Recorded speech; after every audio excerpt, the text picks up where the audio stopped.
you. Loving God, thank you for this gathering today. Thank you for each person who's here that you've gathered together. We pray that as we continue to grow as mixed ecology parishes, that we would follow your will always. Help us to listen deeply, to connect with one another, and to love those that you want us to love. In Jesus' name we pray. Amen. Amen. Thanks, Emily. Right, so let me share the PowerPoint.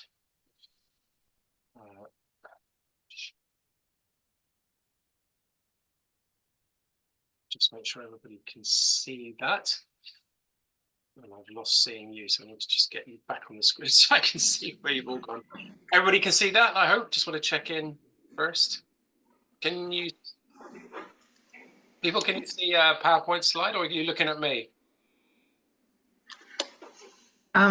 So Ian, I'm just seeing a black screen, but I don't know if that's my computer or not.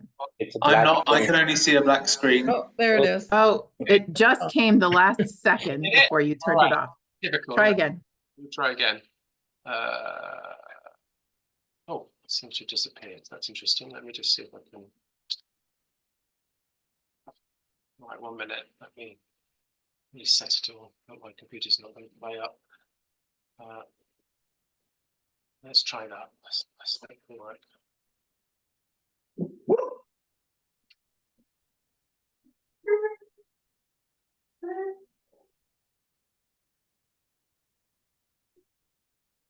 Screen. There we go. Can you see that now? Yes, we can see it. Hooray, hooray, hooray. Okay. So building on what we've been talking about for a while now, I want to focus this on this idea about, well, you know, practically that we understand the theory about how do we continue to grow and develop an existing parish congregation. And we hear a lot about how do we take forward mission initiatives, but what does that actually mean in practice? What is the different methodologies that we might want to consider? Because we are promoting that there might be two very different methodologies about how you do this. And just making a note really that there are some things, you know, we've been talking about how do we grow our existing congregations. And in some of your situations, it is possible that the attractional piece will, you know, that actually, for some people, it is bridgeable to take people into existing congregations. All right. So for some, it is bridgeable, and for others, it will not be bridgeable. So what are some of the things that might be bridgeable? Thinking about experiences of parishes in the area. So this is just some of my thoughts. Well, here are some ideas. The ones in white are the idea about who could we bridge with that would renew the Sunday morning congregation or Sunday evening congregation specifically. Well, there's something around all age congregations.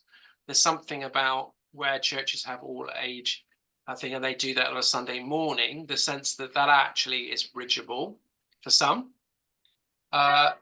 We also, for some, particularly people coming from, who are Christians, coming from other parts of the world. So how do we support immigrant Christians who have a faith, who might find it difficult to relate? How do we make the Sunday services accessible? There are some, I think, who are de-churched, who maybe come from a non-Anglican context where the sacramental focus of some of the things that happen on Sunday morning make it accessible because it's kind of not joining in with something they've experienced before.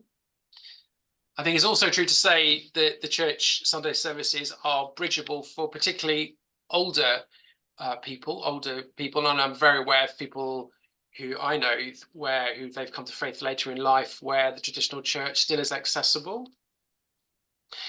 And a big thing that's been experimented in the UK at the moment is how music and the use of music can be a medium of enabling people to be involved, where if you had a Sunday service which was deeply choral, for example. So if you have a professional choir, so those kind of larger churches where there is a music or choral tradition, then the music, if it's good, that can also be another way of engaging with people. So please don't hear from all the stuff that Emily and I have been talking about so far that we just give up on the Sunday congregations and we just focus on the new things. I think it's a both and. Yeah, so we still need to continue to grow. And some of this work you will know because it'll be the sort of work that Emily has focused on in terms of the map as part of a map anyway, thinking about how do we grow existing congregations through various activities.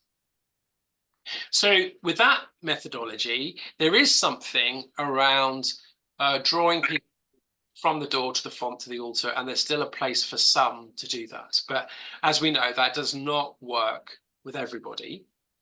And the other thing I put on here, which you can see here, there's been a lot of research recently that suggests the church, where there is an existing congregation, grows if there are small groups attached to that existing congregation. Yeah, so small groups where people can pray together, eat together, and do Bible study. So, and that might not be possible, but there is a lot of research in the UK saying that that really helps existing congregations to flourish. So that might be something to think about. So what is some of the methodologies around how do we grow existing congregations? How do we renew existing congregations? So there's been a lot of work in the UK looking at particularly something coming out of more church planting models. So interesting that it's not just church planting, it's church regeneration. Okay, so for some situations that is literally where the church congregation is such a place that it cannot renew itself, and that's where quite a lot of church planting comes in, where people come from another church to try and innovate. But some there is a residual existing congregation where there is something to build from. And some of you actually are in quite strong churches now, so where this might be possible. So notice immediately there's still a focus on listening. But the view here is much more focusing on establishing a form of worship service quite quickly. Yeah, so there's something around either drawing in people from another committee or regrowing what you've got. Sometimes that might be where I've certainly heard of stories where people have left but open to return because there's been some sort of row or argument or difficulty, so a sense of being able to redraw people together. Third, in this particular model, is a big focus on new worship communities prayer, but the idea of how do we deepen the discipleship, and the methodology of this particular approach is to explore whether small groups might be appropriate, to try and develop that discipleship. And then that sense of how do you then grow that discipleship so that feeds into the existing Sunday service and move to a place of developing growth, sustaining, and then to evaluate it and then to start again. Okay, so this is a possibly one way, of which there are many, to think about how you might regenerate the existing Sunday congregation.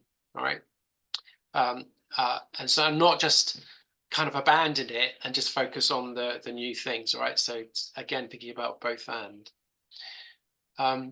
So we've talked about that. So that way, you see, if you think about it with that model, then there is a possibility of drawing these things to help regenerate an existing congregation.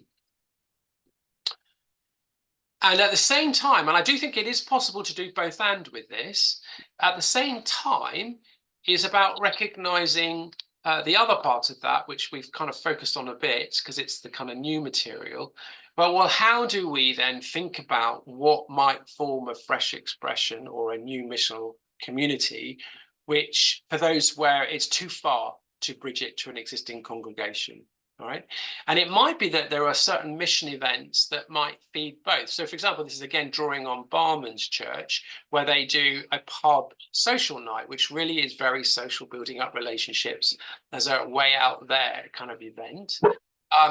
Now, it'd be very possible that some of that social activity are too far away from the church to go to just join in with an existing congregation, but there might be some, where it is appropriate that they join a Sunday, but also they might need, particularly if they're unchurched or spiritual but not religious, and some of the other groups that we looked at, they might need some of that stuff on the left-hand side, which gives room for reflection, participation in things that aren't very churchy and are much more experiential.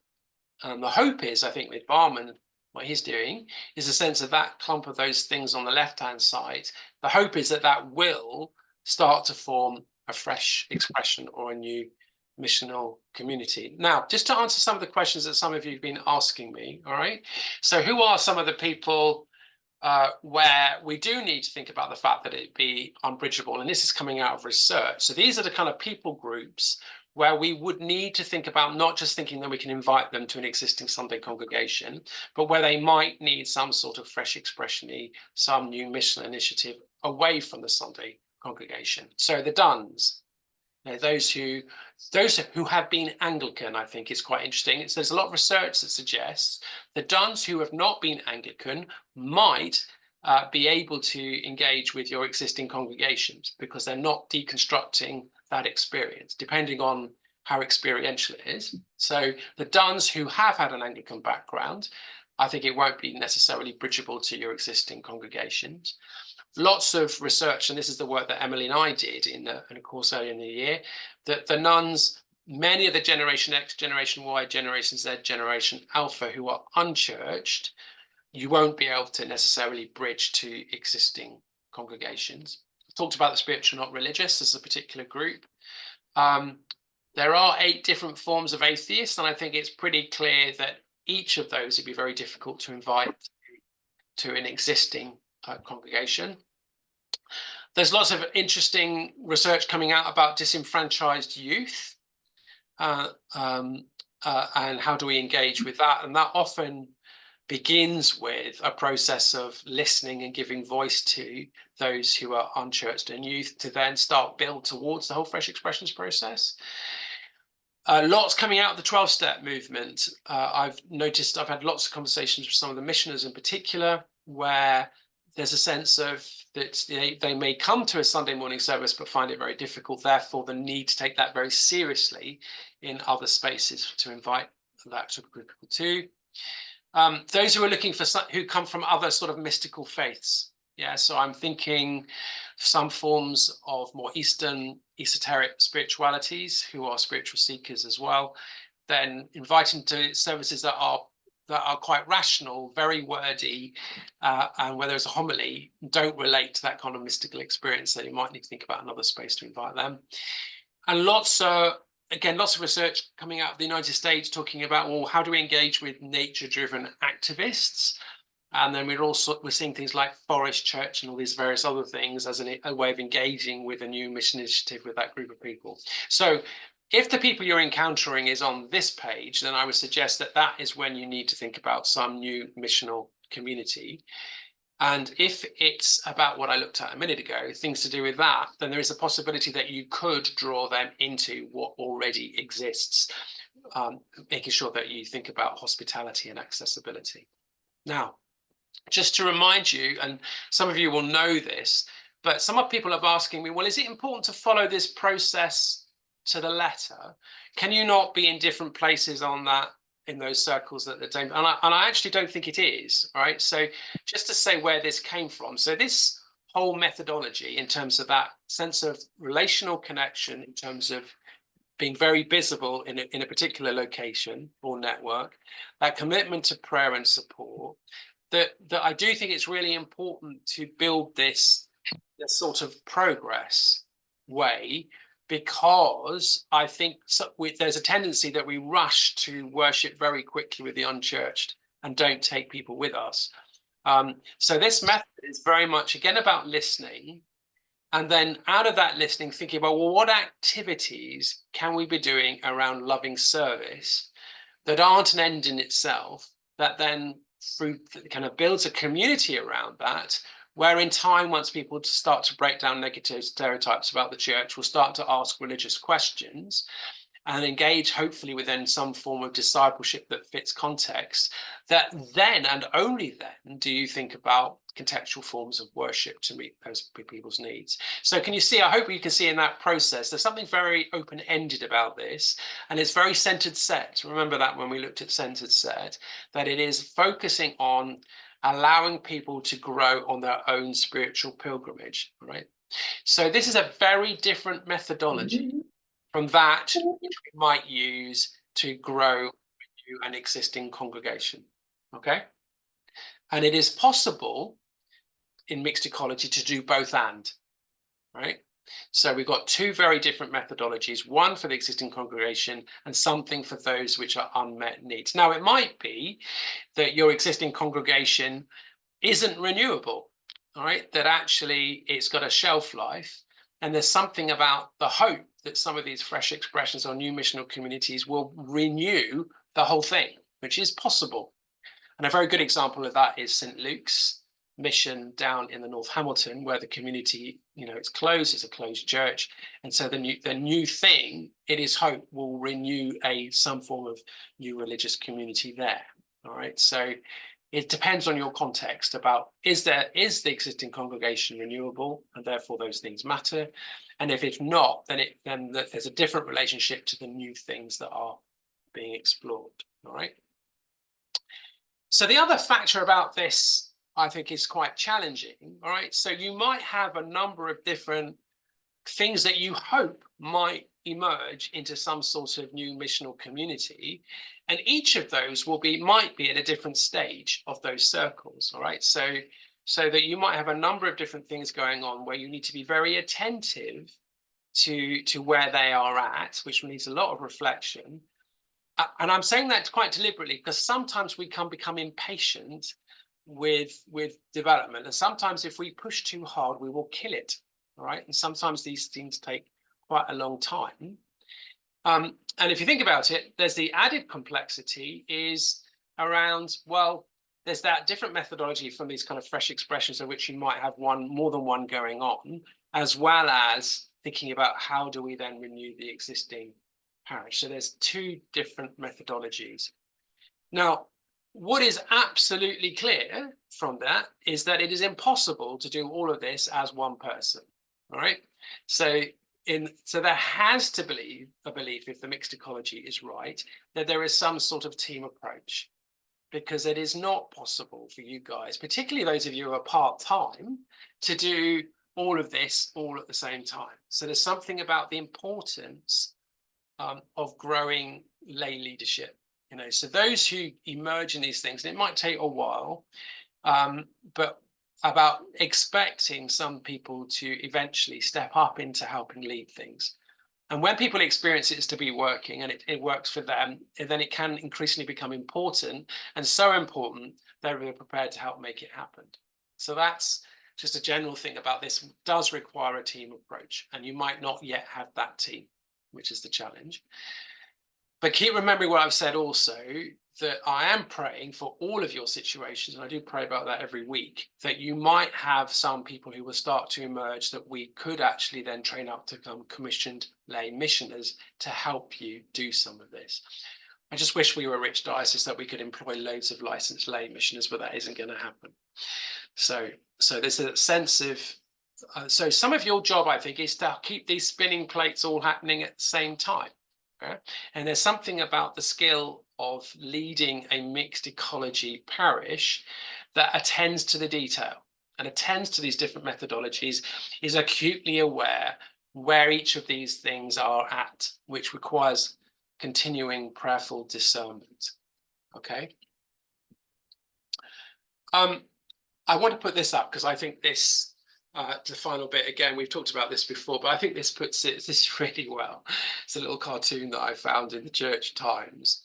And I think it's trying to playfully say that the danger when we manage this complexity, that we then, can become a little bit fearful or concerned, that we then try to go into almost secular management mode about how do we keep all this afloat. And I love this two little sayings, with the one on the left, where the church has kind of become more of a business, So it's very, it talks a language of market society in terms of sustaining of the church. While I think what we are looking for is more on the right. Yeah. There's a certain organicness to what we're talking about, where we plant stuff and we hope that things will happen, but we don't know and we can't control it. But there's something about attentiveness to see what's growing and what's not growing, to then work out where you put your energy. And there's a mixture of prayer and a mixture of discernment, not about importing some sort of managerialism to try and make us feel better about what we're doing. Okay. So I've put this up before, but I thought it was important that, you know, that we look at this just again. And this is a summary, all right? And Emily and I've talked about this before, but, you know, it is a little bit, it is slightly dualistic, but it's just trying to make the point, okay? So we need to make sure we don't just focus on doing, which is the danger of a mixed ecology thing, and we need to focus on being, right? This is about becoming and being. Yeah. So people becoming Christian, people are deepening their Christianity, so it's got to be about being. We have been a church that's very focused on rationality, about knowing facts about God, but we need to move from head to heart, where faith is around the heart, and whether it's about experience of God through prayer and depth. Particularly when churches are really, really anxious, there's a danger that the buildings, the money, resources become an end in themselves. And we need to focus on that. Actually, all of this, the mixed ecology piece, is around renewing the church and everything that we have in the service of God, not an end in its own side. Immanent cultural frame, make a big sacred secular split. So we only focus on the sacred and don't worry about the secular. But I hope you can hear in all that we've been looking at so far that this is about radical reconnect to seeking the sacred in the ordinary. Yeah, so we need to engage with all sorts of people who have been unsettled by God to explore spirituality at various different stages of that. We need to be super careful not to be too individualistic, seeking the common good. As you've heard me say, we need to resist church looking like a business and making sure that it really has that identity of being an ecclesial community focused on following Christ. Yeah. We need to get away from some sort of sacramental service provider. It's a danger if we over-focus on the religion end of that, but get back to consciously serving God about following Christ deeply relationally. We absolutely need to help our churches post-COVID to move away from risk-adverse, maintaining the status quo status, which is a real pandemic, post-pandemic problem, to getting back to being an organism rather than organization. Yeah, so constantly talking about the church as a living, breathing thing, less than an organization. A shift from that kind of insider focus, and I've heard lots of stories talking to you about that attractional in-reach, outreach thing, which then becomes more focused on church as in-reach, insider. But all of this requires a real outsider focus in all of it. You've heard me say it, so a shift away from this idea of outreach, which becomes over-focused on social justice, to the idea of a balanced approach to mission, reflecting all the Anglican marks of mission. A big focus trying to help people to shift away from what we've inherited into kind of a Sunday church going and often dumbed down based on secular values, where there's a lack of, well, it's interesting, I've been talking to a missioner yesterday about their shock at the lack of discipleship and understanding in their particular mission. So how do we move to a much deeper form of discipleship where people have a faith in an interventionist God who can be trusted, and that call to wait on God around transformation, relationship, and obedience. And a summary to all of that, a shift from scarcity orientation based out of fear to sense of an openness, a hopefulness around seeking God's generosity and abundance. All right. And I think lots of us are working within that kind of change that we need to make between these two. And often some of our existing congregations can be, given all that's happened in the pandemic and all the wounding about that, can often unconsciously absorbed a very immanent cultural frame to the way they see church. Okay, so let me stop there. And I'm wondering if there's any issues, because this, we need to make sure this is quite practicable. Are there issues that come out of those two different methodologies for you, and holding the tension between those two methodologies, and thinking that each of these little fresh expression thing that you might have started might be at very different stages? So questions, concerns, thoughts? Got plenty of time. We'll do that quite quickly. I guess my reaction is that I'm glad to hear that you think that they might be at all very different stages, and the organic nature of the growth.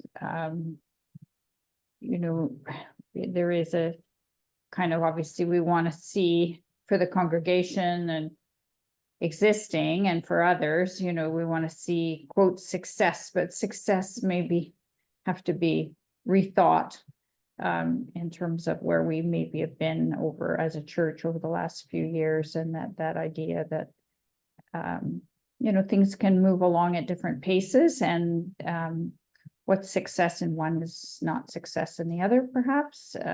I think is very helpful. Thanks, Ellie. Other thoughts, reflection? I'm aware that we've got different parishes in different states of being here, some growing quite astronomically and where people are struggling to keep up, and then those where they are definitely receding and therefore having to rethink about renewal. So I'm interested to hear about those two different perspectives. Victor. I'm starting to work through maybe a change in my mindset between I see the two approaches that you've laid out there, and I know that we're doing them at the same time, but maybe what I'm thinking about is a funeral. Like how do I, because funerals are something that we do almost every day, or well, it feels like I'm doing it almost every day or every week, right? Or a pastoral visit.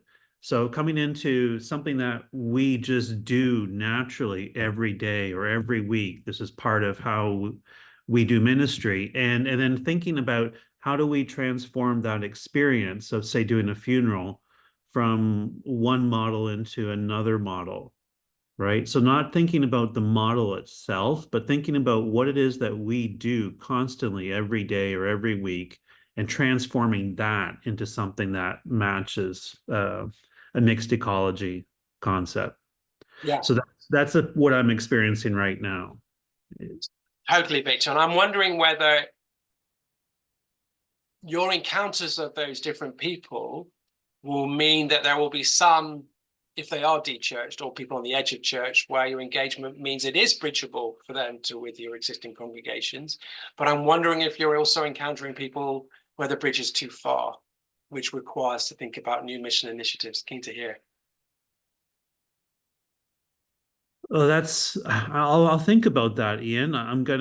This is just something that struck me in the last 15 minutes, is thinking about, say, a pastoral encounter that I'll have of someone who will come through the door in order to put an order in for flowers.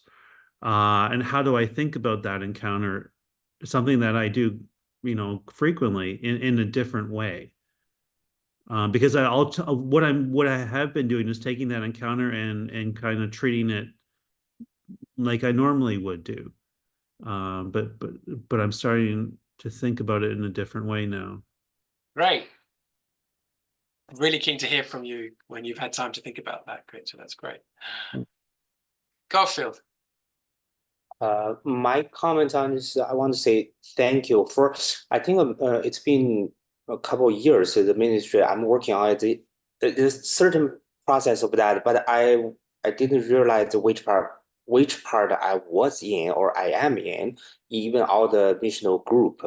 This is more strategy. I think identify the direction. At least we know which direction we should go. So it's for me and the ministry team very helpful.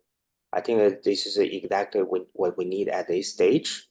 And also the parish, it's in the transitional time. I think the wardens team, everyone should know this, which will have more faith and hope instead of have sometimes the meeting is a silent tone. They think, oh, this is where we're going.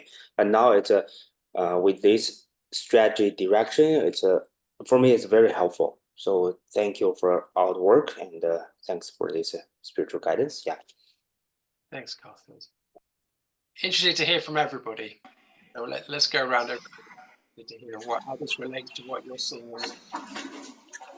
That comparative you just showed between imminent cultural frame and its remedy was a really helpful chart, and I think it's something I'm trying to get a screenshot of as you did it, because it's something I think will be very useful to deprogram.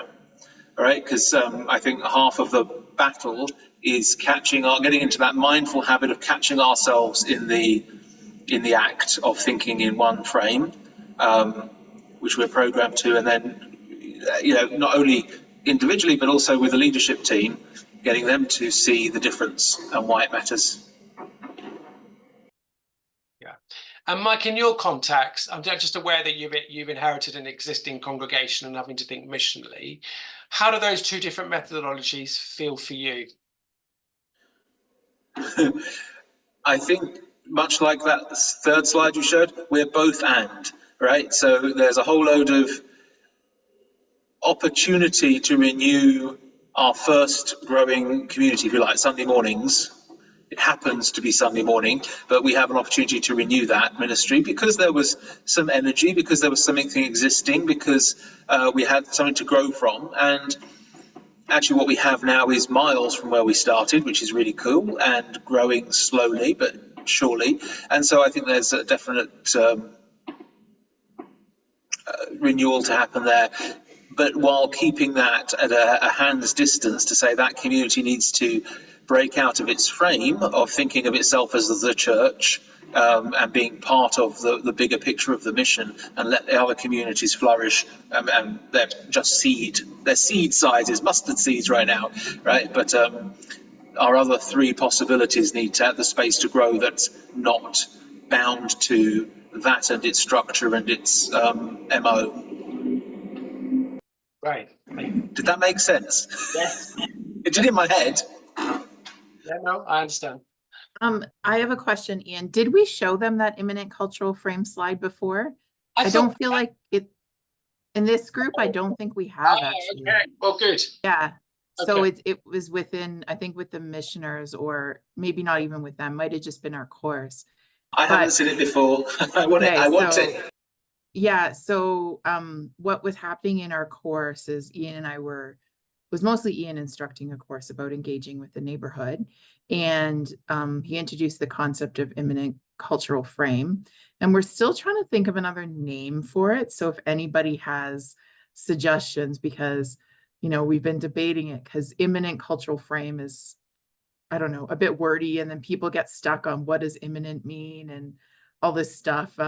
But it was interesting because, Ian spent a lot of time sort of explaining it to the students who were there, some lay people, some clergy. And they were still like, because the imminent cultural frame is so strong within our parishes, like this is just, it's like having to describe yourself. Like it's so hard to get people breaking out of it. And Ian and I actually have this joke. Sometimes when people say something, he'll just like look at me and raise an eyebrow. And I know that means he's thinking imminent cultural frame, speaking like really strongly in this moment. And so I said, could we make a slide that just kind of really concretely puts down like what the imminent cultural frame looks like and what's the alternative? And so we came up with that slide, which we know is imperfect because, none of these frameworks are ever perfect, but it's really helpful in pointing out to people the way in which we're functioning from a certain viewpoint, from a certain lens. And I would say it's a Christendom lens. Ian's bringing it back up. We can't see it yet, but I'm sure it's coming. I would say it's a Christendom lens, but Ian says it's not just that, because there's a whole bunch of things about capitalism and whatever. We're always talking about this.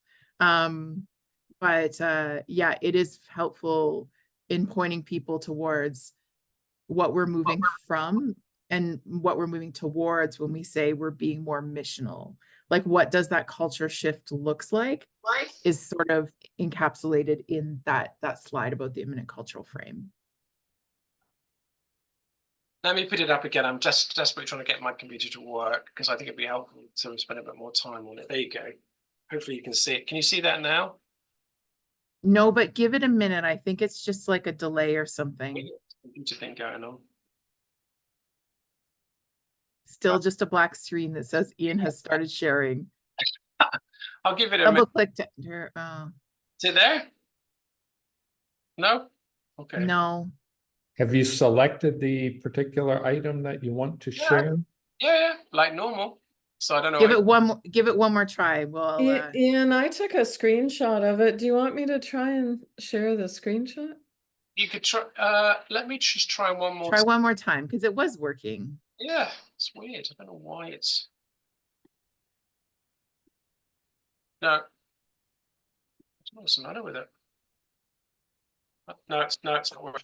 I don't know what to do. Well, there we go. It's a new problem. Screen sharing has stopped as the sharing window. Oh, thanks for that, Mr. Computer. Let me just try see if I can get PowerPoint to work from the beginning. If you allow all to screen share, I may be able to put it up. Let me just try. Thanks, Fran. If this doesn't work, we'll do that. Let me just quickly, because we need it to work for the guy who's coming after, because he needs to be able to. Let me just try and get it in the right place. Right, right, there we are. So let me try and share that. Screen share. There's two. Oh, this might work now, I think. Yay. All right. So, yeah, so I think this is one of the reasons why we talked about being really careful about an attractional model of church, as in Christendom, is that it perpetuates a focus with the things on the left. Yeah, that kind of modernist mind view, which often comes out of a survival mentality, which is, you know, is understandable given all the threats, particularly with COVID more recently, that we suddenly get into a survival mode, so that things on the left then become a priority. But I hope you can hear that renewal of our congregations, both traditional and all those that we want to kind of set up as new missional communities, is only possible if we are focusing on the right-hand side. So that means us as clergy owning that right-hand side, as well as all the things that we're involved in, as well as educating. And that's why I think Bishop Susan has been very focused on that, you know, that mission only works where there is deep discipleship, because if there's deep discipleship, then we shift from the left to the right on that page. And I think then I don't think it's possible really to do mixed ecology unless we do have that healthy sense of being an organism, you know, that we're not an organization that does things to people, but more about being a living, breathing, organized organism, even serving God. All right. So that page I think is really key, and which is why I think discipleship is really important, which is why I know that Drew has been out with Garfield to look at addressing some of this, to go much deeper with what's on that right-hand side. Okay. I have a question. Go for it. Just on that slide, do you find that people operate on the left while speaking on the right, or is there disagreement about the right hand side of that? I think there are my experience of being so in the 3 churches where I was a rector in London, there was always a tension between those 2 places where people struggle, unless there was a deep discipleship. People really struggled with the things on the right. Yeah. Because I do think it kind of boils down to a mindset of scarcity versus a mindset of the kingdom. And I think there is a distinction between those 2 things. And it requires a confidence and maturity and depth to be on that right-hand side. I guess my question is, would people actively argue against the right-hand side, or just have difficulty implementing? We're interested to hear what other people have got experience that, but I'm thinking of my last 2 churches, there were profound, difficult conversations about that. Yeah. Ian, can you keep the slide up? Yes. Sorry, it's just Let challenging All right, to keep it in mind. let's. Yeah, I know it means you can't see people, but I can see that Michael has his hand up next. So Michael, did you want to go ahead? Sure, if I were to put up that slide and try and explain it to my parishioners, they would have blank stares, and I would lose their interest almost immediately. Now, if I were to preach to that same congregation in such a way that I can imagine them and place them on the right-hand side, it would stir up in them something imaginative. I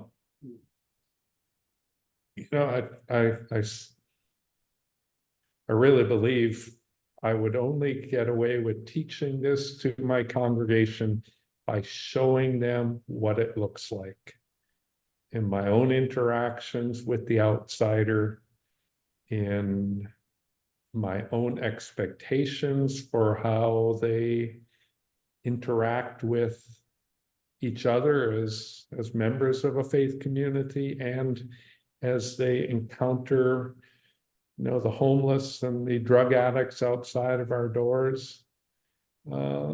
It's a constant calling them to the right-hand side instead of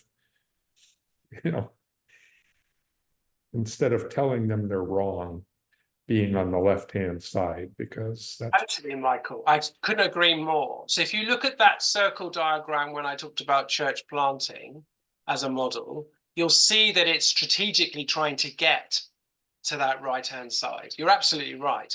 So you can't just put up a slide with a whole load of church and expect them to suddenly get it. There's a sense of it's an evolving discipleship thing to shift to here, which requires teaching, support, living it out profoundly. I was so aware also, the last church I was in England before I came here, it was by their interactions with those who were involved in the new missional community that helped to get there, by the interactions and the conversations they had with the new, like you're saying, with the drug addicts and with your 12-step stuff and the post 12-step stuff you're trying to get going. Experiencing that helps people to realize what this is about. Otherwise, it's just words on a page. Absolutely. So yeah, so you can't just do this easily, all right? It takes time. It takes a long time to get from the left to the right, depending on your congregation. Okay, Andrew. The the left-hand column is, as you said, powerfully present in churches. I read an article not long ago, just a couple of weeks, but a prominent church in Canada that is planning to do a bunch of renovations to its building, etc. And there was an interview with the rector, the tagline was, "The church needs to become relevant, and so we're going to change everything about the way this place operates so that it makes sense to the folks that we hope to attract," was the gist of the story. I was reading and hoping that there would be a comment about what the church was doing in the local community to meet those people, which was absent, possibly not through the church's fault. Reporting is what it is. But it was really interesting to read and go like, oh wow, the stuff that 20 years ago when I first started hanging around churches, we were already talking about being projects that were not returning the way we hoped they would, is still front and center in the thinking of some really prominent places. One of the pieces that I've been tripping over is how to explain the right-hand column to the people who aren't in church, who expect church to be the left-hand column. And trying to explain that, to own the fact that yes, that is what happens some of the time, much of the time, but it's perhaps not us at our best, and trying to do that translating work not only with the people who are showing up on Sunday morning, but the folks who begrudgingly or hesitantly show up to a funeral or a wedding and want to know more about whatever it is that your parish is doing, and trying to be able to explain where we've been and where we are and how we're getting there and how those things are happening in a way that makes sense and is approachable for the folks who are sort of across the street looking through the open door, not really sure that they want to go in, but at least on some level curious about what's happening. And for me, certainly one of my my struggles is being patient, having the conversations, and like your other slide, giving the seeds time to grow is something that I am actually not naturally well disposed to. I would much prefer that the garden grow on my schedule and not God's. I mean, so that's just a me thing, but encouraging others who feel similarly, that, you know, we've invested time, money, whatever the resources are, and we would like to see some kind of progress, whatever that means, and encouraging folks to be patient. That the parish council report that says, you know, all proceeding as last month isn't necessarily a bad thing. Yeah. Thanks, Andrew. Ellie, you have your hand up. Yeah, I was just trying to get my video back on. Sorry for the turning it off. The internet's unstable here. Do you see, or does anybody see, and frame this to mean it in a positive way, a gender difference between how different people react to the right or the left-hand side? I say that because sort of said broadly, and I realize there's more genders than just these two. The women in the church are very much on the right-hand side. The men are very much on the left-hand side. And the corporation is pretty dominated by the men, and the actual, you know, guts of the church is the women. And so sometimes that's a bit of a challenge, bringing together the whole community into this mixed ecology idea. We did a little presentation this morning to the Ladies Guild on mixed ecology. They got it right away. They got the whole thing right away. I have tried speaking to the men about it and corporation about it, and they just look at me with a blank stare. So I just wondered if anybody else has had any reaction to this, and if there's any tips on how to maybe handle that. Emily, did you want to respond? Just thinking about your connection with a lot of the parish. Oh, he's throwing the gender question to me. I'm just kidding. Fran, did you put up your hand because you wanted to respond to that, or did you have a different? No, I put up my Okay. hand before Ellie spelled out her question, so no. To be honest, I haven't noticed a gender difference in how people interact with this, but now I'm going to be on the lookout for it. Like it will be interesting. It will be interesting to see. I mean, there's no doubt, I think we all know that the church and its systems under Christendom and in modernity, when the immanent cultural frame was developed, was a patriarchal system, right? So the people who would sort of benefit from the most from running the church in a certain kind of way would be the men who had the power and authority. I'm not saying that that's what's happening in Ellie's church. I just think that we cannot deny that there's the vestiges of, I don't know if vestiges is the right word, but the how would you say, the history of that still informs how we live as parishes today. As progressive as we may be with female leaders or whatever, I still think that the systems were set up during a certain time. And so it doesn't really surprise me that there is that gendered reaction to things. But I don't have an answer necessarily about how to address that.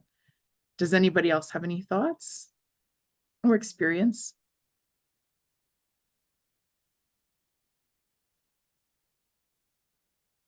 I thought that was a good reply, Emily. And it's something I'm mindful of, because I think you're right. There is a connection with Christendom and patriarchy. So let's keep an eye on that. I'm just aware of the time. We're going to give Fran a very quick question, and then we're going to just quickly talk about some homework to prepare for when we're meeting in 2 weeks' time. And I want to give you a break before we invite Ethan to join us. So Fran, quick question from you. It's not a question. Do you want to skip it? Or I was just going to comment on, I think, the 3 things that took place at St. Aidan's that have made us far more counter to the frame. Do you want me to go ahead? Or? Yeah, if you could do that in a minute, that would be great. Yeah, so I mean, I came out of the bishop's missional leadership cohort 2018 and 2019. So I went into the parish with all of that, which really, really helped. And as soon as we could, most of it post-COVID, put into place those things. So I think the first thing that was done was a lot of preaching about mission. And I remember a lot of those sermons thinking, if they haven't gotten it the first time, this is the 10th time I'm saying this, they're going to get, and it did work. It was a lot of repetition. I didn't get any complaints, but they were teaching sermons about mission and what that could look like. So I talked about prayer walks, I talked about partnering and defining mission and all that. And it seemed to kind of, I mean, I got a little tired of it, to be honest, but it did seem to be effective. So, and then putting the prayer walks, thank goodness, we got volunteers who wanted to engage in the prayer walks, and then that grew and it's ongoing. We do it all year, 2 years now. And the free lunches, community connections, where we serve the surrounding community, and there's absolutely no religious component to it whatsoever. They asked me to pray before lunch and I said no and explained why I wouldn't be doing that. And that's also grown over the last couple of years. So I think if you can talk about it and get a couple things going, or even just start with prayer walks. I forget your name. Sorry, Michael. You were talking about getting people there. And I think even though we're focusing on being, there's some things you do need to do, such as prayer walks, where you just take people on the prayer walk and then they see you being and they kind of pick it up that way. So I will stop talking. Thanks. Now that's helpful, Fran. Right, so we're meeting in 2 weeks' time. So I think, so let's hold on to if you've got any more questions about this imminent cultural frame. And I'm sorry I'd forgotten that we haven't talked about that really, because I think it's a really important piece. So there may be stuff about this that we want to talk about next time. But I also would like to think about this, all right? I'd really like you to go away and think about how your context relates to this, you know, so what have you got going on that might be related to the renewal of the existing congregations that you have, and where are the gaps around the de-churched and unchurched, and what are you doing, and where are they in terms of this? So I will send round this handout, so you'll get this handout to remind you, and I will print it in full page version so you don't get lots of them all on one page. Okay, so have a think about preparing for that conversation, which I hope will go much deeper, about looking at this in the reality of your context. All right, so what you are doing that relates to this, 2 different methodologies. What are the things you're thinking about? You might not have started anything yet, but where are you at in regards to this group? Because this is about moving towards that mixed ecology piece, okay? And as I said, I will send that round and you'll have all of that. Right, I think we'll stop the share there. Let's take a quick break. I want to give you 5 minutes break. So shall we meet 5 minutes past? And that's Ethan just joining us now. So if you guys want to go and disappear for a break, make yourself a cup of tea. Let's meet up at 2:05. Okay? Let me just pause. So it's very, very good to be reacquainted with Ethan. So Ethan is I'll explain a bit more about that, is one of the people I work with as a licensed lay pioneer in the Diocese of Southwark, so someone I worked with quite previously. And it's great to have you with us, Ethan, today. And so let me leave you to explain what you're going to talk about with us for the next 3/4 of an hour. Thank you. Lovely. Well, hello, everyone. Just to say, I apologize if I cough every so often. I've picked up it's going around the rounds at work, so apologies if I randomly cough or clear my throat. But and the other thing is, if I've got a Northern Irish accent, so sometimes in these things I have a habit of talking and very fast. So if anyone thinks that, just let me know, just to say. But yeah, so excited to talk to you about my ministry here. I'm based in Southwark Diocese, where Ian moved out of to join you lovely people. I'm a licensed lay pioneer minister. I know the pioneer isn't used over in your side of the water. I believe it's a missioner, is that correct? Lovely. So if you hear me mention pioneering, it's interchangeable. In that, I explored different types of ministry before moving into the pioneer side of things. I don't know if the same reader exists. Ian, is that correct, or has it got a different?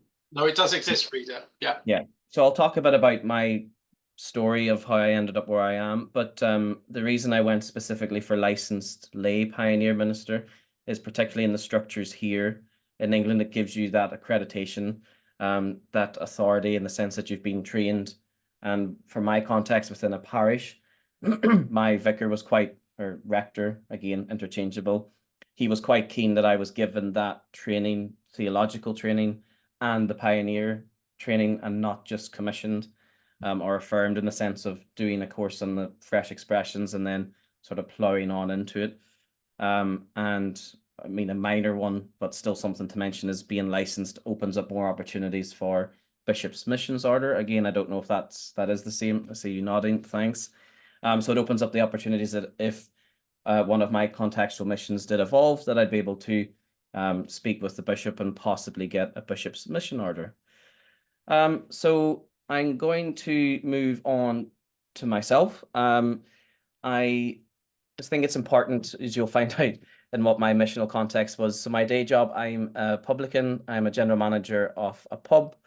And I'm going to talk about the importance I found between models of hospitality and the model of church, and how that led me to where I am now. I mentioned before that I explored other ministries. A long time ago, when I was 18, I did study for a short period of time as a Catholic seminarian, candidate for the priesthood, and decided that wasn't for me. And I left my studies in the seminary and then moved to London.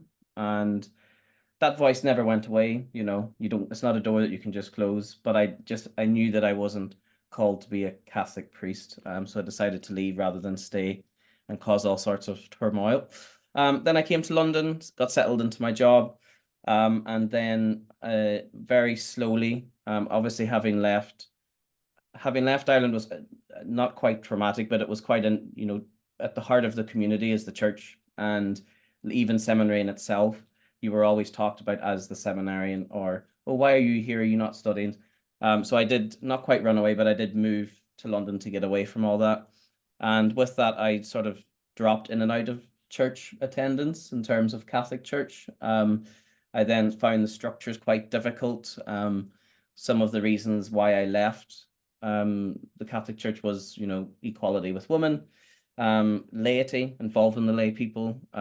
So that all sort of started coming in to my thinking. And then I started to attend my local Church of England church.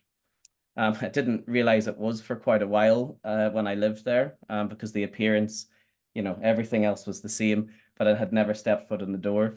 And it was actually through my job of being the manager of the pub that the vicar used to come in with his children. So I knew him first as a family, and then, oh, by the way, I'm the vicar. And he invited me once to donate as a business to the Harvest Festival. And it just went from there. I started going regularly. I became one of the Thursday crowd because my job, I had to work very late on Saturdays and early mornings on Sunday. So I was going to, you know, the parish on a Thursday with the 7 ladies who used to knit. So I got to know them very well. But over time and progression in my career, I'd then be able to attend on Sundays, and it sort of grew from there, really. Being one of the few younger faces, they wanted to get me on the PCC. That's, you know what I mean when I say PCC, Parish Church Council. And then, yeah, over time, I got settled in there, parish treasurer for a period of time. I was asked to be a server and was part of the welcome team. And then 2 key things, I suppose, that started my call in again and vocation to sort of niggle back. They asked me to take over the social media, having been on the PCC and argued why it was important. Then I sort of made the bed that I had to be involved in it. So then I looked after all their social media and live streaming. Obviously, this was just before COVID, so we were ahead the trend in that sense, that we still find that, you know, as a key outreach. Mainly because it was a more elderly congregation. So we were engaging with that, recording services and streaming them before COVID. And hospitality. I really believe that the church should be, it sounds silly to say, but I do believe it should be hospitable as much as possible. But taking the sort of ethos of my job and bringing it into the church, that became 2 key things for me through the social media and our outreach. And then, you know, in terms of the wider sense, when it really dawned on me as to why I wanted to go forward in some form of ministry, was sitting in church regularly on a Sunday, which had decent numbers. You know, it had 120 people at that stage going back then, and I was only one of 4 under the age of 40. And that's quite a statistic. There was families. A lot of families were dropped off. Some kids were dropped off by au pairs or things like that. But yeah, and that was just, remember sitting and going, what are we doing? If we continue like this, where are we going to be at? And it was a real struggle for us to get our heads around being part of the PCC and discussing it. And I sort of sat there and prayed about it and felt that, no, this calling's still there. It's been niggling. There's a reason I've been coming back to church. There's a reason I am where I am now. And I started exploring. In terms of the parish context, the parish was located in an estate, and it had no one from the estate came to the church, and the 4 surrounding roads, 0 came from them. So everyone was in other parishes, driving, walking distance, which is a problem in London. The parishes are so close together. But I just remember walking from the pub to church and walking, you know, through all these streets in the whole estate, and not one of them represented. So I made that a bit of a campaign, and the vicar, and it all started with the vicar really, with the pioneer stuff or missioner stuff, was, would you join our outward focus group? And that was, what can we do differently? What can we do in the community? And which was interesting because I'd always thought of the attraction. How do we bring them to us? So that started me off. And then I mentioned the social media already. I started campaigning of advertising. I treated it like the business. I was like, well, let's treat the church like a business for a bit. You know, we write social media strategies, actually treat this properly. And we became a hub for community groups, events. So we tried to attract people from the estate. And yeah, it had worked in the sense that we'd host a sale and they'll come, or we host what they want to do. But then it wasn't growing. We were outward, but we weren't bringing anyone in. And then I wrote Vicar Factor. Once seeds did start to grow, and we did engage, particularly with the estate in the sense of having a presence, they got to know us through social media, as opposed to the church building, which they walked past, because they'd see the adverts. You know, people go to the loo, they sit on their phone. People sitting outside having a coffee, they go on their phone. So we did a paid strategy of advertising. The social aspect in terms of the social awareness and what we were hosting, counsellors, we teamed up with the counsellors, so we hosted community things that they could avail of. Food banks, unfortunately, in this country it's awful, but they've become the norm for many people to survive off. So we have massive connection. So everyone knew the church from online as opposed to walking past it. And then the vicar, we sat down, and I must say, if it probably wasn't for my vicar or rector, I probably wouldn't be doing what I'm doing now. I probably would have just been happy with the social media stuff and being an outward factor. And he introduced me to the whole notion of pioneering or missioning, and that sense of a formal thing. And I must say, for me, it was a journey, because up until then, when I'd explored possibilities in the Church of England, it was just reader. I was just handed a flyer, read that, you can do that. And despite my call to do ministry, it never really resonated with me. I don't like singing. I'm not a great singer, so the idea of standing up and singing an evensong, every other weekend wasn't attractive. So I kept pushing that away. One or two other leaflets were handed to me in terms of ministry. None of them really stood out. And then it was, I think, a meeting that Alan, my vicar, was invited to, and he said, "Oh, here's something exciting. I think you're already doing it. I think you're already doing something different." So then it really went off there, and went through the forum selection training with Ian, which was when I first met Ian, who taught us the pioneering mixed ecology module for our theology training. And then I was licensed in October, almost a year ago, and I've been doing it ever since. So I'm going to go into in a moment the fresh expression that I started and is still continuing, which is great. One side story that's not really relevant, well, I suppose it is, in the sense that it's great that it's been able to continue, is I then purchased a flat in Tooting, which was too far away from West Dulwich. I was being late to everything, letting people down by being late. So I eventually did have to move, and I'm now settled in another parish. But the contextual mission that I set up is still happening, which is great. But I just thought I'd take a few steps back and work out where the support was. Well, how did I actually pull it together? How did this go through the process? Obviously the vicar, first and foremost. We sat down, how's this going to work? We came up with a plan.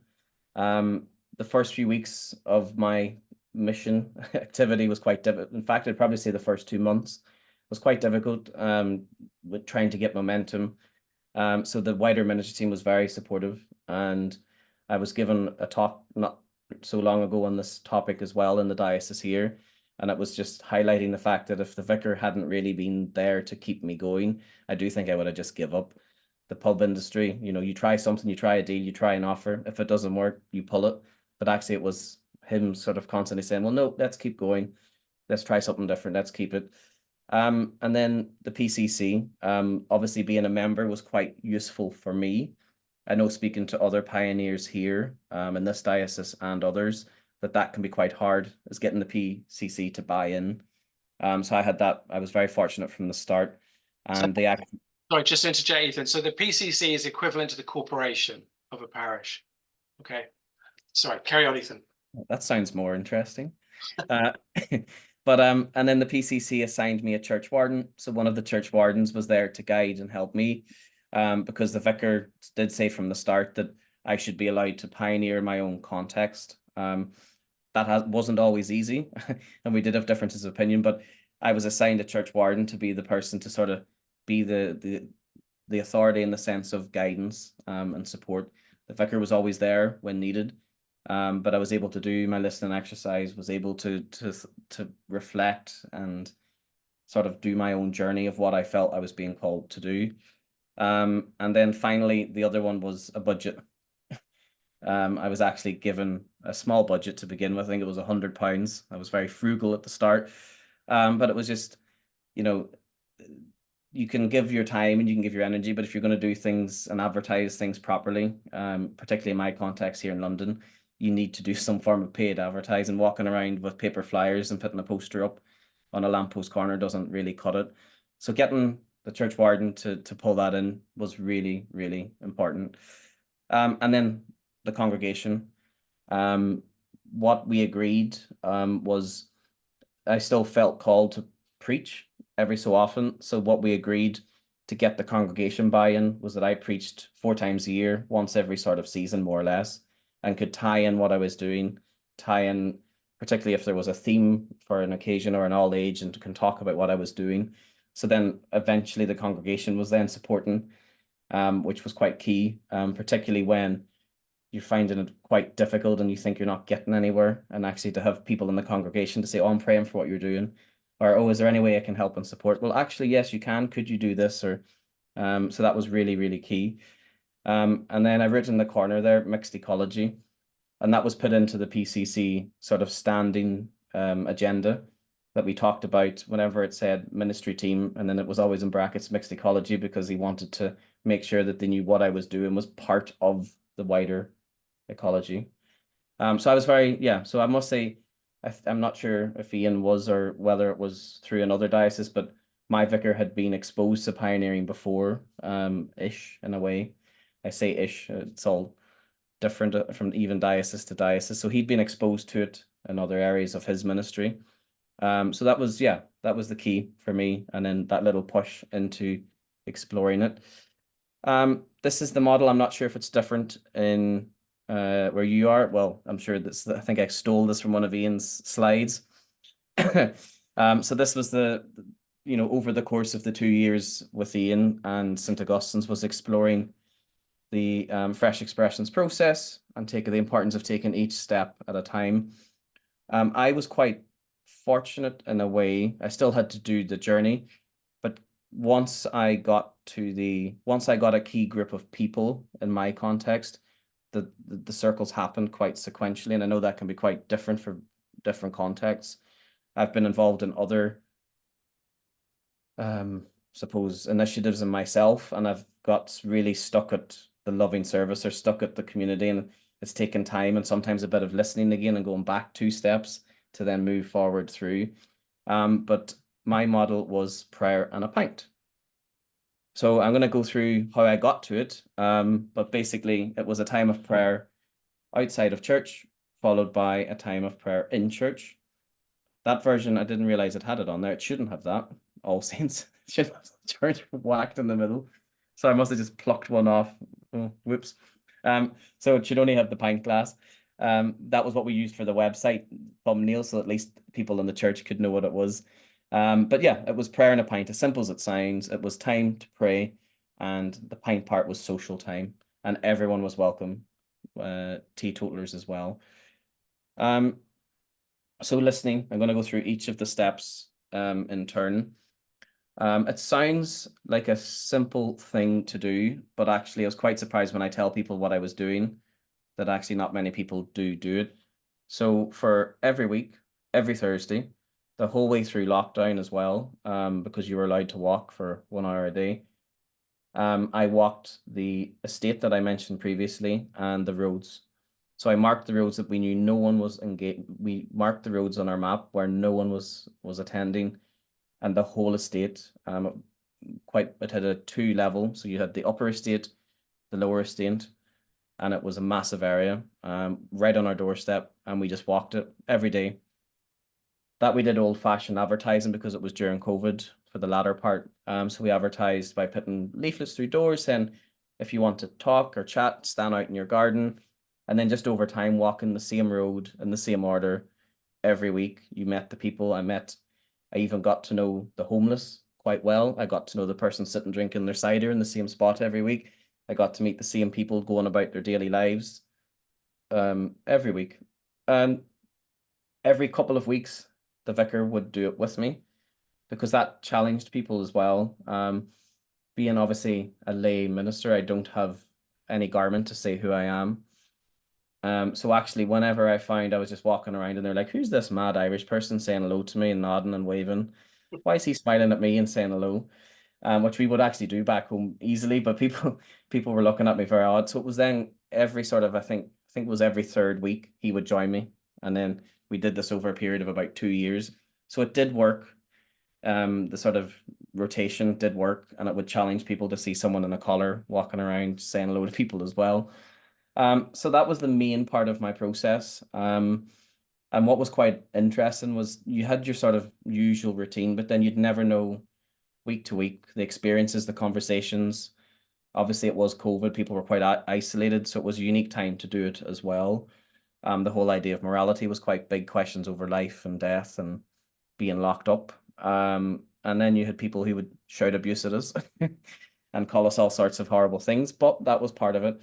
So we did that, and after each session we'd walk. It would take about an hour and 15 minutes to walk the whole thing. And I'd write down sort of bullet points. I kept a journal, and Ian had mentioned that to me at the start of his training about reflective practice, and I must say it was something I thought I was doing before, but I really wasn't, because it wasn't until doing this process, and then just writing down, reflecting, seeing the different journey each month, or when things would spike with what's happening. What I found quite interesting, what was happening locally and what was happening nationally, events, world events, local events, and the conversations that came out around it. And then it was that isolation, and I quickly understood that they felt completely separate from the outside world. You might, Ian might think of a local context where you are, but you know, I met people in South London who'd never crossed the Thames. They'd never hopped on the bus at the bottom of the road and gone over into Oxford Street. They'd never left.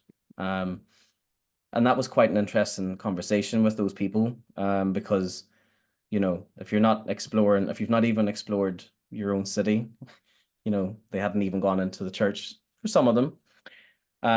But regardless of where they were at and sense of that, the church was a major part of. You'd be talk to people and say they'd know it straight away. If you said All Saints, they knew the church. It was a massive, imposing Victorian building, absolutely massive. It was designed as a cathedral, and they run out of a pro cathedral, and they run out of money. So it's a massive. When I say it's big, it's mammoth when you look at the landscape of where it is. So everyone knew where it was. Very few people had been in there before. And unfortunately, those who had were actually hurt.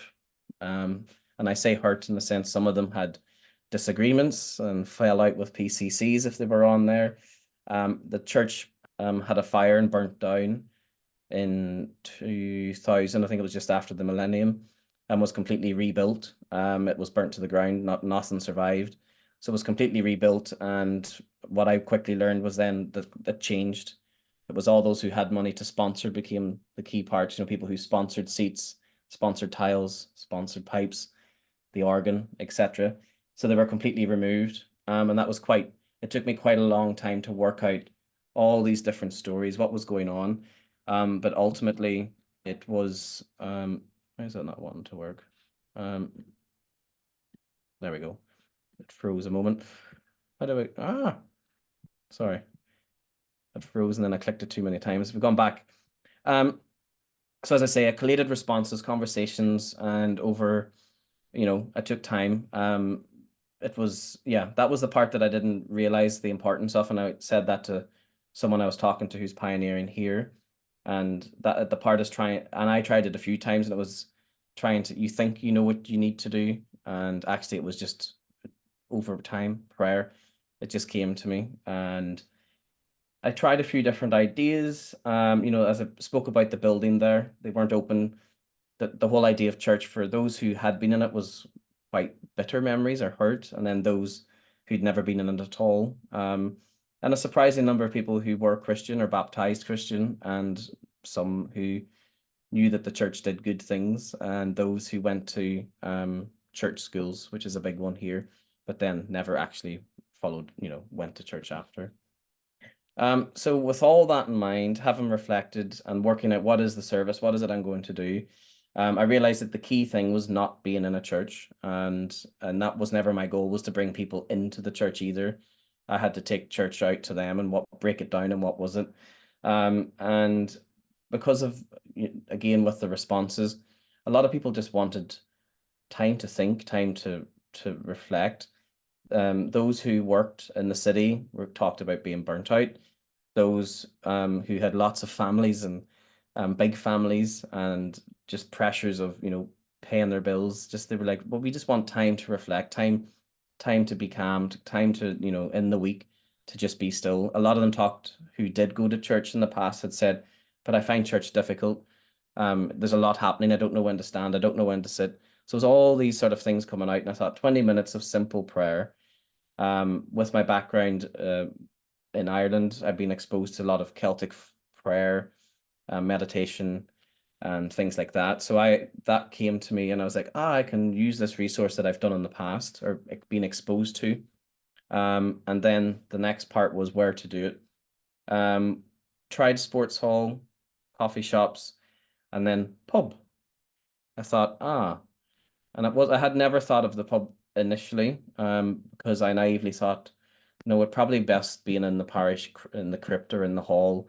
But then it wasn't until being sort of shocked by the responses of not wanting to be in it or go near it, I explored the pub. And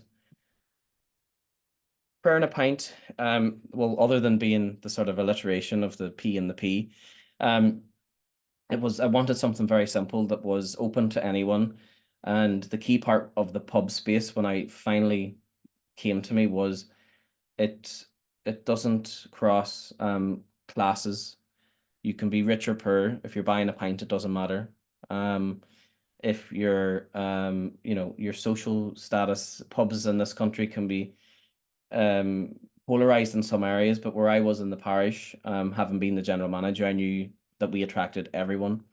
Families, older people, rich, I say rich in the sense of middle class and working class, and there's so many levels now, but those in the estate versus those in the £2 million houses around the corner. And yeah, the pub space was key, because in talking to people, they'd say, oh, do I know your face? And then the pub would come up, and then that was just a link that happened. And prayer and a pint, I would already been doing the social media stuff. So we attached prayer and a pint to the church in the sense of this is happening in the pub. So it was advertised as prayer in the pint at the Rosendale, which was the name of the pub. And it was very much, and having at this stage, my training with Ian had started, and he sort of kept me right in the sense of making sure that it was separate.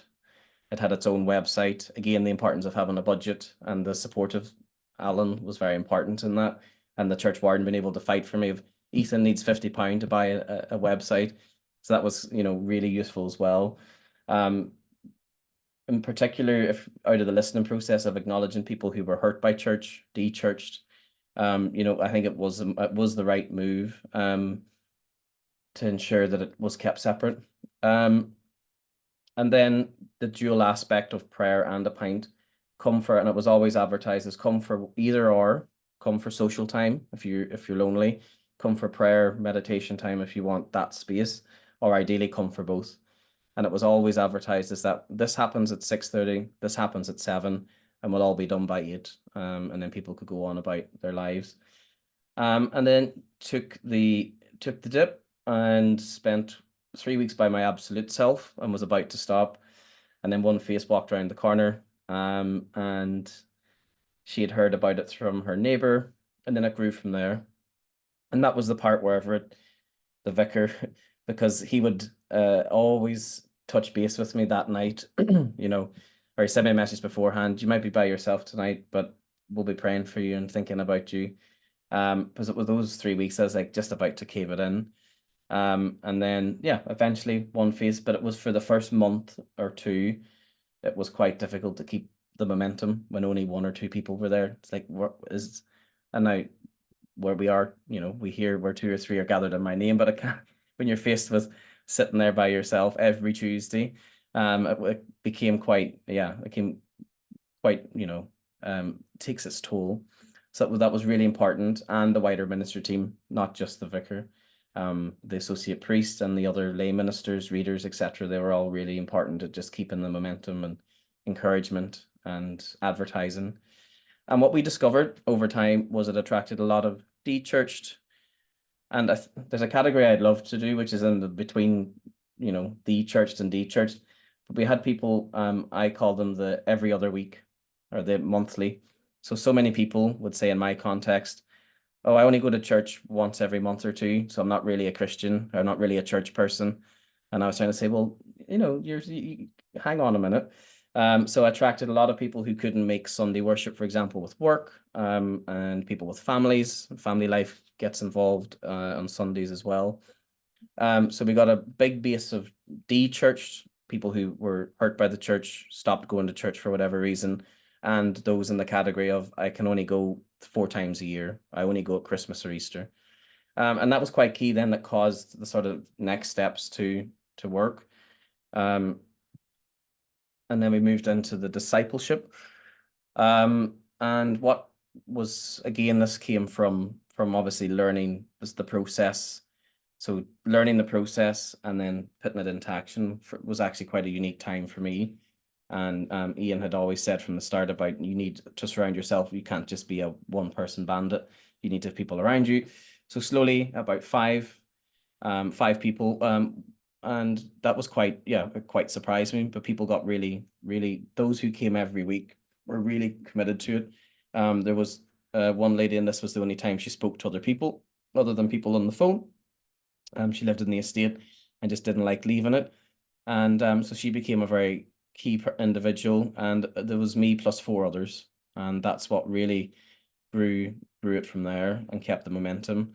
Wide reaching, I think I've already covered that, but it was the fact that the pub cut the class system down, sexuality, race. Church, we can call church inclusive, but people can still be intimidated. People still have past experiences, whereas the pub, generally people go for, most times, happy experiences. So that was quite a good factor for us. And then over the course of 6 months, that's actually not right, I didn't mean it like that. It was over the course of 12 months. So the first 6 months we mentioned was quite, difficult. The first few weeks was empty.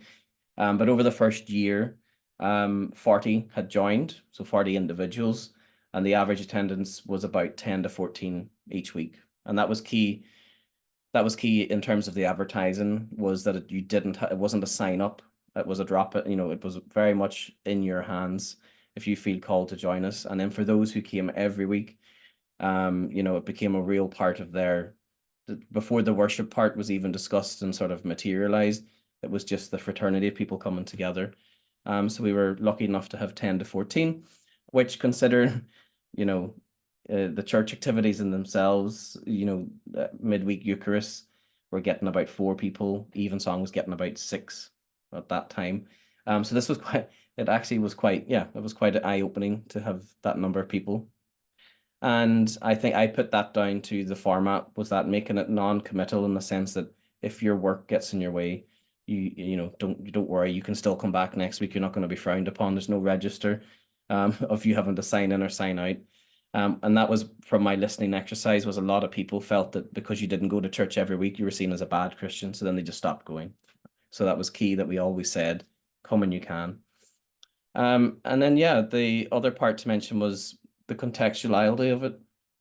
I made sure it was never about me imposing on them what it was they wanted. It was, I always finished the sessions by saying, we're going to have social time. So I'd finish the prayer by saying, we're going to have social time. If anyone wants to give any suggestions and you don't want to say it to my face, you can put it on a piece of paper. And people actually did engage in that. Again, I had an email separate, so pioneering at whatever. So people could give feedback, and people did. And it meant that it wasn't so strict.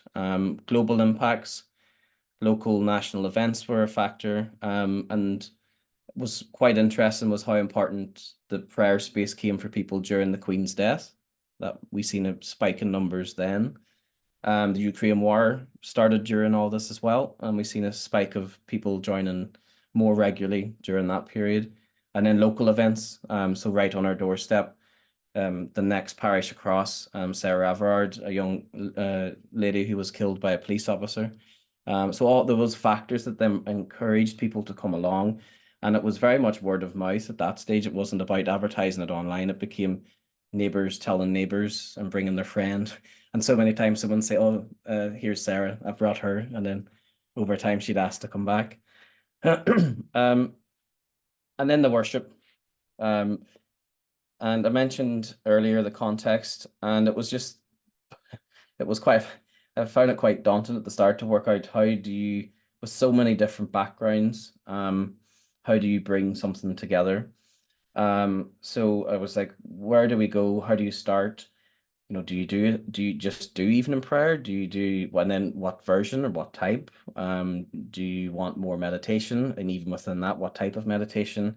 And the key part for me was making sure that it was Christian in its foundation, in the sense that it isn't just for me in this context, because I knew there was a lot of de-churched. So I wasn't trying to attract unchurched. With it being de-churched, I could say, okay, so they've got to understand it. They know who Jesus is, and they've somewhat of a version of his life and meaning. So it started off with meditation, prayer, and because the group was small to begin with and then grew, and I kept the whole idea of, feedback. So we started off with Christian meditation, prayer, then we had requests for some scripture, then we'd request for, can we have periods of silence at certain points? And then we had requests, well, with all these events going on, could we pray for those? And could we have a space where we could possibly write down intentions and put them, we always had a candle in the middle. Could we put them beside the candle? Things like that. So then I mentioned there in brackets, but the version that I finally came to was the Curamila community. I don't know if any of you have heard of that. They're a community based in Northern Ireland, ecumenical. So actually I came across one of their prayer books, and it had a style that was simplistic in style, Christian in nature, and that sort of became the foundation of what it was, which was essentially a very, very informal style of evening prayer. But we got there over a journey, and that was interesting to see. The Magnificat, we tried it once, didn't work. People didn't get the context of it, so it was okay, well, we won't do that. What would you like to trial again? And eventually we formed this worship that lasted 20 minutes. And we did, whenever we got to the sort of 5 individuals that led it, then there was also everyone's own everyone could lead it. It didn't require me to be there every Tuesday. And then that took what was a big burden at the start off me. So forming that team was really, really key. So that was a whistle-stop tour of the process there. But for me, the prayer and support, sometimes when we look at the circles, we can always just go through the circles. But the prayer and support at the top was really, really important in my context, because I was thinking, is this ever going to work? Where am I going to go? I spent a long time on the listening before forming out what the service would be. And I think I remember maybe saying to him, am I ever going to get there? But it was through that prayer and support and listening to other people as well and hearing their view and things and feedback. So yeah, that's was prayer in a pint. And I just put the slide back up again, because without those factors, which we can all, I think, talking to other people, I'm not sure what happens with the missionaries there, but Ian was part of key here. We're very lucky in this diocese that we all come together every 6 weeks or 2 months in Southwark and share experiences. Someone will give a talk on what they're doing, and then there's social time for ourselves. And listening to some other people, it can be, if you don't get the PCC part, or you don't get the budget, or you don't get some, or the ministry team buy-in, it could be quite a struggle. So when Ian asked me to put together this, and it was, rectors who hopefully want to get, missioners going, I would just stress those bullet points there, minus the duplication of church warden. But yeah, and the congregation, because again, I think we skip that sometimes, because I am parish based, so I am part of a parish community. I am representing the parish, and we have, and that was never my goal to put bums in seats, because I think if you start off with that, you're already doomed. But it had, in that context, there has been individuals who've went to prayer in a pint and then wanted to explore more. They wanted to deepen their worship, and that's 2 people. And then one of them, over the course then of maybe 3 years, had then decided to get confirmed and all, which was amazing. But again, it was over a long context period of time. And that's it. I think if I stuck to my, I have actually, yep, 45 minutes, not too bad. I have a habit of rambling on. So yeah, if anyone has any questions or. Do you want to unshare the? Yeah. See everybody. That would be good. If I work out how to do that. Should be at the bottom where it says stop sharing. That's it. Oh, we've got a couple of hands raised already. So we'll start with Michael. Go for it, Michael. Thanks a lot, Ian. I really appreciated the presentation. It struck me how authentic you were in all that you were doing, and how it was a personal journey for you. It was the Yeah. impression that you gave me. Now you were formed in the church, and you were exploring a vocation within the Catholic Church, and so I guess you felt some foundation there. When you began this new ministry, were there how did you continue to nurture your own spiritual journey? And were there times where it just felt kind of, I don't know, so dumbed down or so far from where you had been that it was just kind of strange for you? Yeah, I've been that's a really good question. I've been asked it quite a few times. And the truthful answer is yes, there was loads of times. But it was been able to surround myself with how do I say that, positive, to try to say this without insulting people, surrounding yourself with positive church influences, because sometimes we can only focus on negative experience of church in the sense of so many field activities. You know, churches have done things and tried things, and particularly one of my issues was I was a blow-in, and I'd been there, 6 or 8 years from start to finish, because the congregation was made of people who'd lived there their whole life, 60 years, 50 years, 40 years. So constantly being told, oh, we tried this already. We've been trying to do the estate for 45 years. You're never going to get in there. You're never going to get in there. And then through Prayer and a Pint and exploring the estate, we were hosting remembrance service. So that's where I seen the light was, okay, it wasn't, well, I suppose it was part of the journey, but it wasn't part of Prayer and a Pint. But out of Prayer and a Pint and getting to know the people in the estate, we were asked, will you do our act of remembrance? Will you come and do an Easter bunny thing and make it Christian? Will you do a carol service? And I remember their faces in church when I said, if anyone wants to come, you're welcome, but we're going to do a carol service in the community hall. And, that was those 3 things, and being invited to do that was where I found the sort of keep going, But yeah, I was surrounding myself with people who had a positive spin, and that was clergy and lay people and congregational people who would say, no, keep going. But also, I mean, very key for me was that constantly bringing it to prayer, spiritual direction, and that's the key part now, since I was very lucky of doing this alongside Ian's classes as well.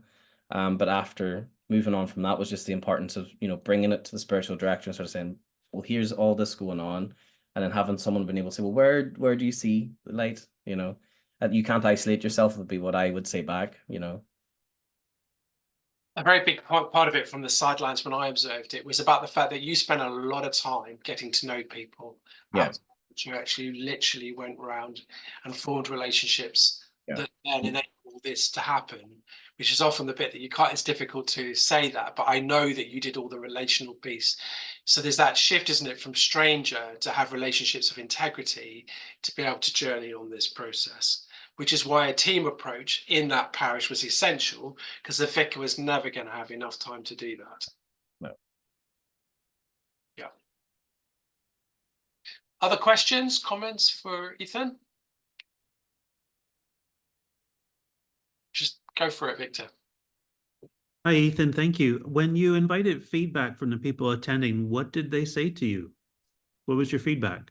Everything and anything.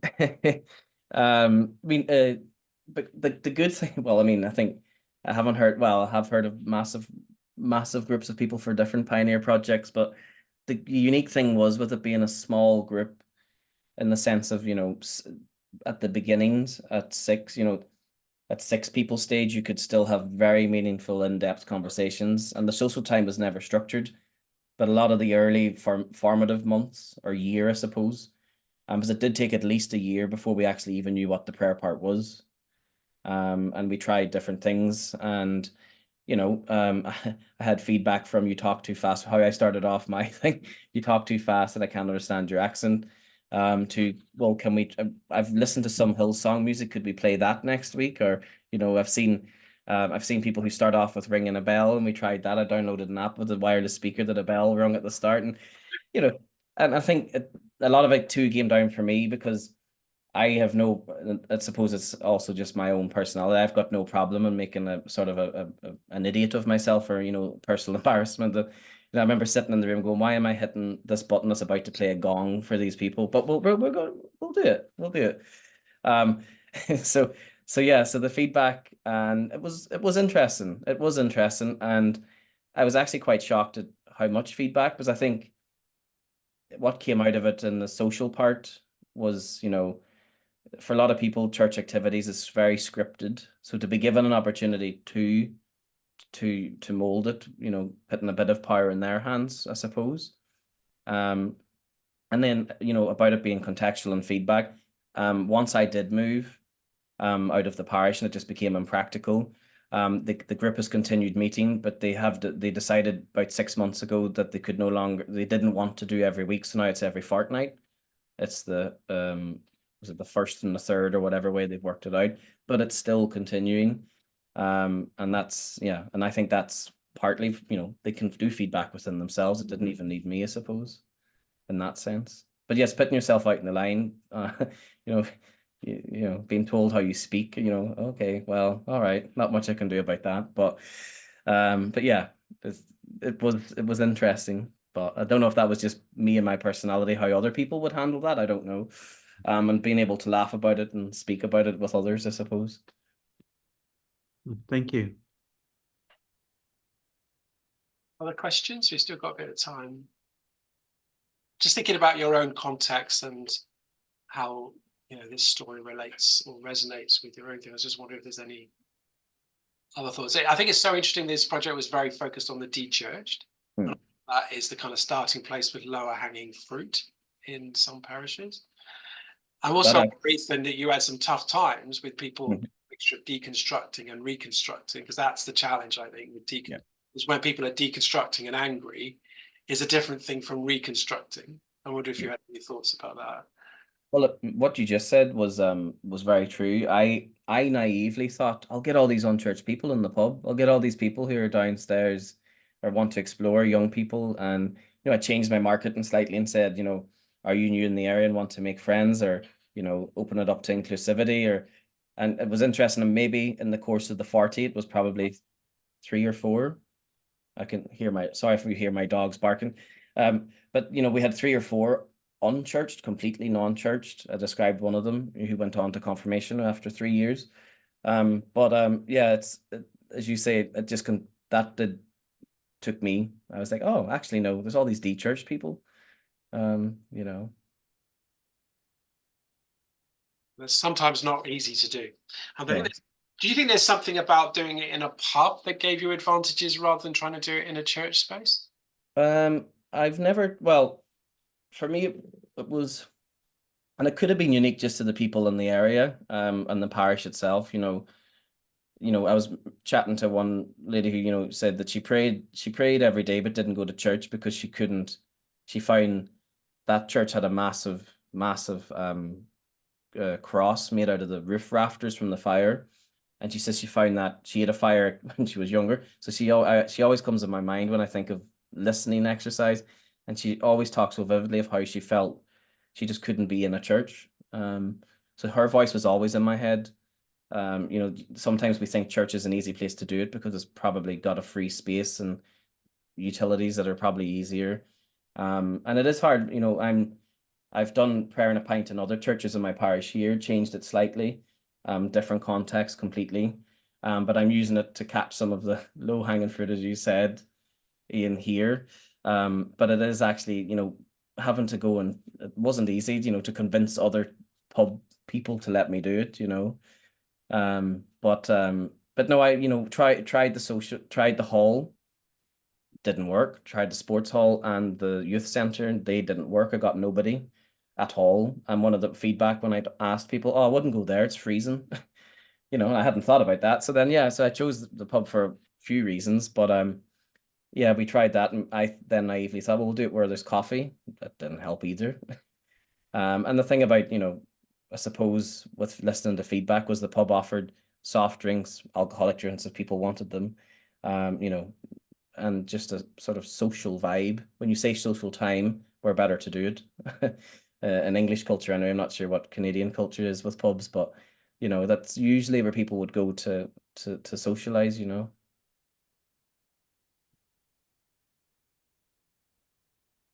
Other thoughts, comments, questions from people? Thinking about your contexts.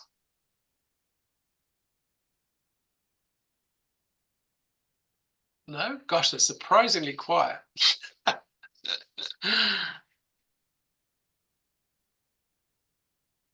Garfield, do you have is that a question or yeah, go for it. Comments. Thank you, Ethan. So you know, it's my church called St. Luke's Plama. We have a very close by pub. It's called Plama Pub.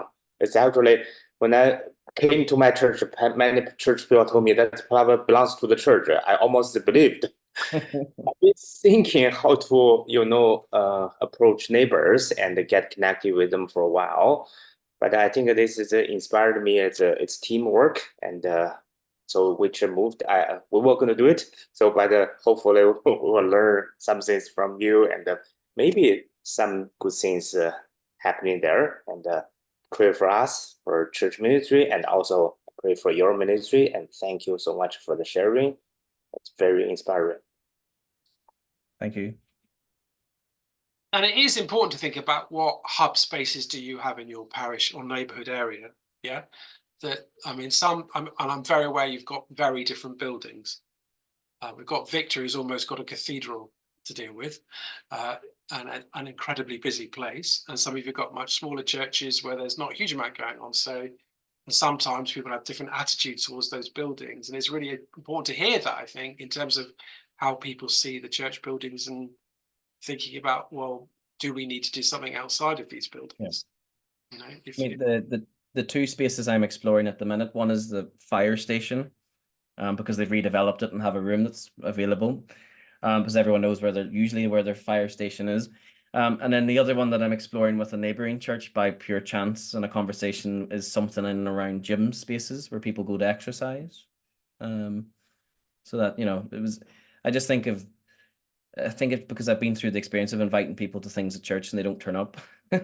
As soon as you say it's in the pub or it's somewhere different, they do.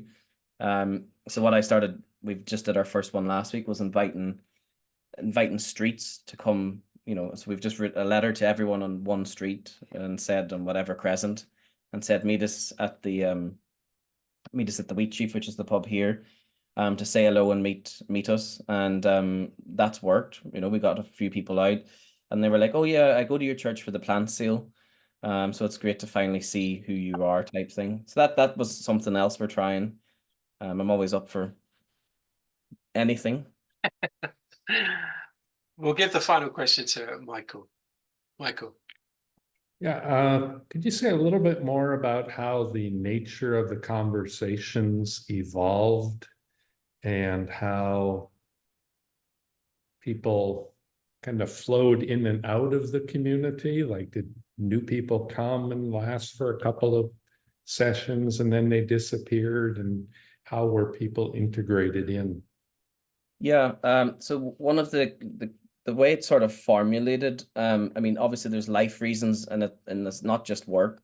So one of the other factors I've seen over the course of time, when it got into second year, third year, and then slowly into fourth year, before then I moved, was even just people's, you know, tenancy agreements, particularly in London, everyone more or less rents, you know. So then all of a sudden you'd get to know people for, you know, 7 months, and then, oh, by the way, I'm now, my tenancy's up, I can't afford the rent here, I'm being pushed 45 minutes down the road to somewhere else. So that was a factor that I had to work out. But it was the constant openness of having a quiet week, and that was the key part, and explaining that as well to other people, because others can get disheartened when there was only, you know, there was only 6 of us one day, and the previous week we had 18. It's like, oh, what's happened, people, where are they? So I was constantly reminding people of, you know, the door's open, it's here, and it became a sort of worshiping community in itself, in the sense that you had to sort of key grip that this was their sort of space, and it didn't matter if you were here or not. And welcoming people, and, you know, it was never, where were you last week, was sort of a rule I always set, was we don't need to ask people where they were last week. That's already starting off the thing with a negative. So it was that sort of open door policy of people come in, and that was obviously we got a team of 5, and it was just sort of training them my sort of style of, you know, I hate that when I was a welcomer in church. Where were you last week? And they mean it in the nicest way, you know, Sally means it in a nice way. What were you doing? But it just comes across that, well, we noted you weren't here. So just having that open space of, you know, hello, Ethan. Do you want to write a, you know, we would always start off with, you know, do you want to write a petition down for the prayer list or whatever? It was never where were you or what were you doing? That will probably come out in the social part, was what I told everyone, you know. But yeah, relied on continual advertising, and telling people about it. And I used to say, people go into your workplaces if you live local, go into, you know, and we had people who would get off the train in terms of the wider sense of the 40, there was 1 or 2 people who would come when they could. They get off the train when they've had a very stressful day in Canary Wharf, one guy, and it was just for him, it was just a solace for 20 minutes. He'd stay for a quick drink of coffee and then off he goes. But it was just getting the welcoming part, that it was never made an issue of when your numbers were low. But when people did sort of drift off, we'd always find out why, or a lot of people would say why, like the tenancy, which I never thought about, was people's rents just, you know, ending and off they went, you know. And a few people, not many, as I say, there was 3 people stopped going because they actually moved on to, oh, I now feel confident that I could go to Sunday. And then even that was a journey. Then I was accompanying them to Sunday worship. Again, the part of being in a parish was, I described it last month at a thing, 1 foot in the parish door and 1 foot outside it. And in that sense, I was able to bring those 3 people and chaperone them almost, you know. And I remember one lady almost shaking, I don't know when to stand, or said, follow me. When we get it wrong, it doesn't matter. People can laugh at me and you. So yeah, I think that answer, I hope that gives you some answer. Thanks, Ethan. Thank you for your time, because I'm aware it's getting late where you are. So thank you. Yeah, so this will be recorded. Ethan, I'll let you know so you can see it. Yeah. So just to remember, we're going to finish there. So just to remind you, we're meeting in 2 weeks' time. I will, if you've seen it in the chat, there is, yeah, Ethan, if I could have a copy of your slides, if you could send that to me, that in a PDF, that'd be great. And then we can circulate those for people. And so, yeah, the 2 things to prepare for when we meet, because we want to think practically about context, is 1, having a little think about the imminent cultural frame and the challenge you feel from that, and what are potential strategic ways of taking that forward. And secondly, I'll send that diagram to you again, but just thinking about the different methods around renewing traditional Sunday congregation, and a little bit what you've been hearing with Ethan in terms of how you might resource new mission initiatives like the one that Ethan talked about, and that one particularly aimed at the D Church, which were in large numbers where he was. So yeah, so that will be the 2 focuses, which we, again, remembering what we talked about with Emily, about we really need to keep thinking about all of this in the context of what's really going on the ground in your parishes. Yeah, and thinking about that quite specifically, so we can grow this something where you are. Okay. All right, everybody. Thank you, Ethan. Thank you very much for your input there. Thank you so much. We'll draw you in later on with other things, I'm sure. And everybody, see you in a couple of weeks' time. But for the moment, we say goodbye. Everyone. Thanks very much. God bless. All right.